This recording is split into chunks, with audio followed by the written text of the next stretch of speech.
பிதத்துவாதிகளில் இரண்டு வகையான பிதத்துவாதிகள் இருக்கிறார்கள். ஒரு கூட்டம் அகீதாவிலே பிதத் செய்யக்கூடியவர்கள், இன்னும் சிலர் அமல்களில் பிதத் செய்யக்கூடியவர்கள். அகீதாவிலே பிதத் செய்பவர்கள் என்று சொன்னால், இப்போ நம்ம சொன்ன மாதிரி ஜஹ்மியாக்கள், அதே போன்று முஅ்தஸிலாக்கள், அதுபோல ராஃபிதாக்கள். ராஃபிதாக்கள் என்றால் யாரு?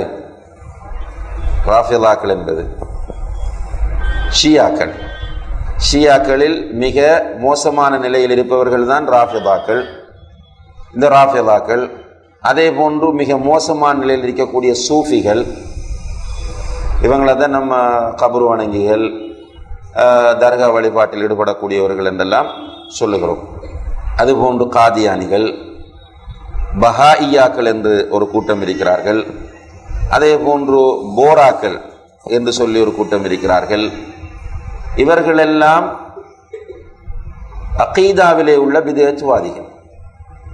இந்த பிதத்துவாதிகளை பொறுத்தவரையில் இவர்களில் இரண்டு வகையான மக்கள் இருப்பார்கள். ஒன்று, இது தெளிவாக பிதத் என்று தெரிந்து அந்த பிதத்தின்பால் மக்களை அழைக்கக்கூடியவர்கள். இப்படியான பிதத்துவாதிகளோடு நாம் எந்த விதமான சகவாசங்களும் வைக்கக்கூடாது. பிதத் என்று தெரிந்து கொண்டு அவர்கள் பிதத்தின்பால் மக்களை அழைக்கக்கூடியவர்களாக இருப்பார்களாக இருந்தால் அவர்களோடு நமக்கு எந்த உறவும் இருக்கக்கூடாது. அவர்களோடு உட்காரக்கூடாது, அவர்களோடு ஒன்றாக சாப்பிடக்கூடாது, அதே போன்று அவர்களுக்கு சலாம் சொல்லக்கூடாது, அவர்களுடைய விருந்துகளுக்கு நாம் செல்லக்கூடாது, அவர்களுடைய வீட்டில் திருமண உறவுகளை நாம் ஏற்படுத்தி கொள்ளக்கூடாது, எதுவுமே செய்யக்கூடாது. இது மிக முக்கியமான விஷயம். இது நம்முடைய உலமாக்கள் கடுமையாக வலியுறுத்தி இருக்கின்ற விஷயம் என்பதை நாம் கவனத்திலே கொள்ள வேண்டும். அதே நேரத்தில் இரண்டாவது சாரார் இருக்கிறார்கள், அவர்களுக்கு இது பித்அத் என்பது தெரியாது. ஆனால் அந்த பிரிவை சேர்ந்த உங்களுடைய குடும்பங்களிலும் சிலர் காதியானிகளாக இருப்பார்கள். ஆனால் அவர்களுக்கு இந்த காதியானியுடைய பாரதூரம் என்ன என்று தெரியாது. இப்படியான மக்களோடு நீங்கள் பழகலாம். எதற்காக பழகலாம்? அவர்களோடு சிநேக உறவை மேற்கொள்வதற்காக அல்ல. அவர்கள் இருக்கிற வழி தவறானது, வழிகேடு என்பதை அவர்களுக்கு சொல்லிக் கொடுப்பதற்காக, அவர்களுக்கு உணர்த்துவதற்காக வேண்டி அவர்களோடு பழகலாம். அவர்கள் விருந்து கலைத்தால் நாம் அவர்களுடைய விருந்துகளுக்கு செல்லலாம் என்பதை நாம் கவனத்திலே கொள்ள வேண்டும். அப்போ இது முதலாவது வகை பிதத்துவாதிகள். இரண்டாவது வகை பிதத்துவாதிகள் அமல்களில் பிதத் செய்கிறவர்கள்.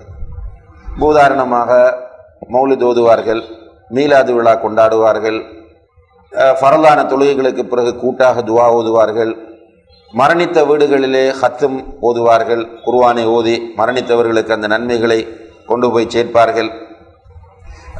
அதுபோன்று வேறு சில பிதத்துக்களை, ஃபாத்திஹாக்கள் போன்ற பிதத்துக்களை அவர்கள் செய்து வருவார்கள். இவ்வாறான பிதத்துக்களை செய்பவர்கள் இஸ்லாத்திலிருந்து வெளியேறக்கூடியவர்கள் அல்ல. இவர்கள் பெரும்பாவம் செய்பவர்களைப் போல. பெரும்பாவம் செய்பவர்களை பொறுத்தவரையில் அவர்களோடு நாம் தொடர்பு வைக்கலாம், அவர்களோடு நாம் உறவு வைக்கலாம்.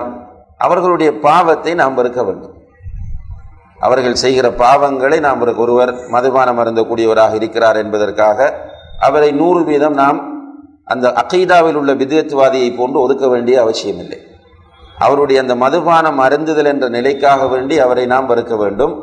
ஏனைய முறையில் அவரை நாம் ஏற்றுக்கொள்ள வேண்டும். ஏனென்றால் சலஃபு சாலிஹீன்கள், சஹாபாக்கள் பெரும்பாவம் செய்யக்கூடியவர்களுக்கு பின்னால் நின்று தொழுதிருக்கிறார்கள். உதாரணமாக இப்னு உமர் ரலியல்லாஹு அன்ஹுமா அவர்கள் ஹஜ்ஜாஜ் இப்னு யூசுப் என்பவருக்கு பின்னால் நின்று தொழுதார்கள். ஹஜ்ஜாஜ் இப்னு யூசுப் எப்படிப்பட்டவர்? சஃபாக். அவரை வரலாறு எப்படி சொல்லுகிறது என்றால் சஃபாக் என்று சொல்கிறது. சஃபாக் என்றால் இரத்தம் ஓட்டக்கூடியவர். நிறைய ஒரு சில சஹாபாக்களையே கொலை செய்திருக்கிறார். ஆனால் அவருக்கு பின்னால் நின்று தொழுதலிலிருந்து என்ன புரிகிறது என்றால், கொலை செய்வதனால் ஒருவர் காஃபிராகி விடுவதில்லை.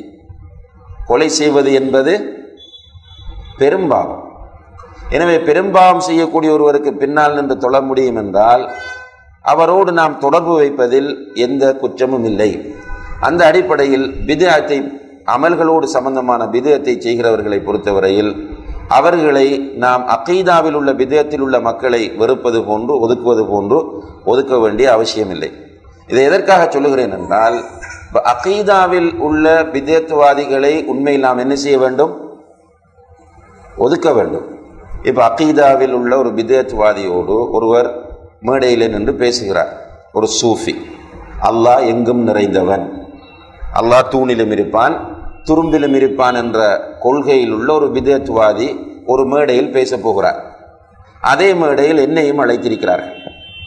நான் அந்த மேடைக்கு போகலாமா இல்லையா என்று கேட்டால், நான் போய் அல்லாஹ் எங்கும் இருக்கிறான் என்கிற கருத்து தவறு என்பதை பேச முடியுமாக இருந்தால் நான் அந்த மேடைக்கு போகலாம். அப்படி இல்லாமல் அந்த மேடையில் போய் தொழுகையின் முக்கியத்துவத்தை பற்றி பேசிவிட்டு வருவதற்கு அந்த மேடைக்கு நான் போகக்கூடாது. ஏனென்றால் அந்த பிதத்துவாதியை நான் அங்கீகரிப்பது போன்று வந்துவிடும்.